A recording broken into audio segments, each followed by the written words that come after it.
పద పద. SP SP ఒక్క నిమిషం. ఏంటి ఏంటి ఇవాళ ఎలాగైనా సరే సెట్ చేశారు. ఎక్స్ట్రాల్ చేయకుండా నన్ను ఫాలో అయితే అన్ని సెట్ అయిపోతాయి. ఓకే అదిగో అదిగో చూడు చూడు. సంజయ్ సంజయ్ ఏం సంజయ్ నీళ్ళ మీ వెనక వస్తున్నాను, అయినా మీరు అసలు పట్టించుకోవడం లేదు. ముందు నుంచి రా పట్టించుకుంటారేమో. చూడండి, నా నీడే నాకు సొంతం కాదు, ఎందుకంటే నేనే ఇంకొకరి నీడన బతుకుతున్నదాన్ని. Please leave me alone. మీరు చెప్పింది నాకేం అర్థం అవట్లేదండి. ఒరే ఈది బడిలో చదివి నాకే అర్థం కావట్లేదు, కాన్వెంట్ లో చదివి నీకేం అర్థం అవుతుంది? రే నువ్వు నోరు మీరా, ఇవాళ కాలేజ్కి వెళ్ళినా సరే తనతో వివరంగా మాట్లాడాలి. కంగారుగా మాట్లాడరా. రే మనం సంజయ్ కలవడానికి కాలేజ్కి వెళ్తున్నట్టు బావకి చెప్పొద్దే. ఏంటో నాకు చెప్పొద్దా? కాలేజ్కి వెళ్తున్నాడు చెప్పొద్దు అంటున్నాడు. కాలేజ్ కా? ఎందుకు? కాలేజ్ కాదు, కాలేజ్ పక్కన ఆఫీస్ కి. నిజం ఎలాగూ చెప్పరు, కనీసం అబద్ధం చెప్పడం కూడా చేత కదా. కాలేజీ పక్కన మన ఆఫీస్ ఎక్కడ ఉంది బాబు? ఆఫీస్ అంటే travel office. Travel office, broker office ఏం కాదు. సంజయ్ అక్కడ ఉండదు కదా. ట్రావెల్ ఆఫీసే. నా ఆస్ట్రేలియా టికెట్ క్యాన్సిల్ చేసుకోవాలి, అందుకే ట్రావెల్ ఆఫీస్ దాకా వెళ్ళొద్దామని. నేను వస్తా. నువ్వెందుకు? ఒక టికెట్ కి ఒకళ్ళే వెళ్ళాలి. అది ప్రయాణం చేయడానికి, క్యాన్సిల్ చేయడానికి ఎంతమంది అయినా వెళ్ళొచ్చు. కరెక్ట్. నేను కూడా వస్తున్నానే. ఆఫీస్కి వెళ్ళి. నీకు సెపరేట్ గా చెప్పాలా? నీకు సెపరేట్ గా చెప్పాలా?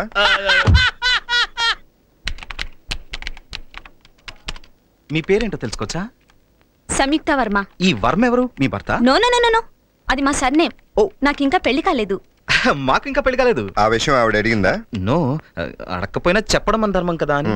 మొత్తం బయట కనుక్కో, నేను బయట కూర్చుంటా. ఎక్స్క్యూజ్ మీ, ఆయన ఎవరు? మీ బ్రదరా? బ్రదర్ లాంటి వారే. ఇంతకీ ఏంటి విషయం? ఏం లేదు, గుడ్ లుకింగ్ గాయ్. ఏం లాభం, ఆయనంతా వన్ వే, మంది హైవే. ఇంతకీ మీ ఇల్లు ఎక్కడా? ఎందుకు? నా కోసం కాదండి, అదే గుడ్ లుకింగ్, ఆ గుడ్ లుకింగ్ పర్సన్ కోసం. ఇదేంటి ఏమైనా వాడంటే వదిలితే ఒళ్ళో కూర్చోబెట్టుకునేటట్టున్నాడు. మీరా? సారీ సార్, మీరు అక్కడ ఉన్నట్టు తెలియక కూర్చున్నాను. తెలియకేం కాదు, తెలిసే కూర్చున్నావు. మీరేమన్నా నా మొగుడా మీ ఒళ్ళో కూర్చోడానికి? ఏయ్, నువ్వు మరీ బరి తెగించి మారుతున్నావు, సిగ్గు ఎగ్గు లేకుండా. ఛీ, అయినా నిన్ననే లాభం, నీలాంటి ఆడాళ్ళందరూ ఇంతే. హలో సార్, ఏంటి మా ఆడల గురించి ఏదో రీసెర్చ్ చేసినట్టు మాట్లాడుతున్నారు?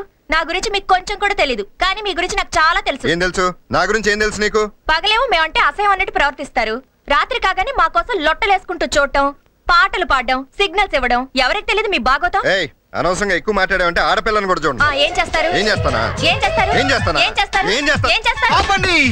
ఏంటి? చూడండి, చెప్పండి. పొరపాటున ఒళ్ళో కూర్చున్నందుకే నోటుకొచ్చినట్టు మాట్లాడుతున్నారు. ఎవరు నోటుకొచ్చినట్టు మాట్లాడుతున్నారు? నువ్వా నేనా? అయినా నువ్వు కావాలని కూర్చున్నావు. చూసారా, పొరపాటుగా కూర్చున్నాను. నువ్వు కావాలని కూర్చున్నావు. పొరపాటుగా కూర్చున్నాను. నువ్వు కావాలని చేస్తున్నావు. వాతావరణం వేడెక్కుతుంది, పైగా చుట్టూ లేడీస్. లేడీస్ తో ఎలా మాట్లాడాలో మిమ్మల్ని చూసి నేర్చుకోమనండి.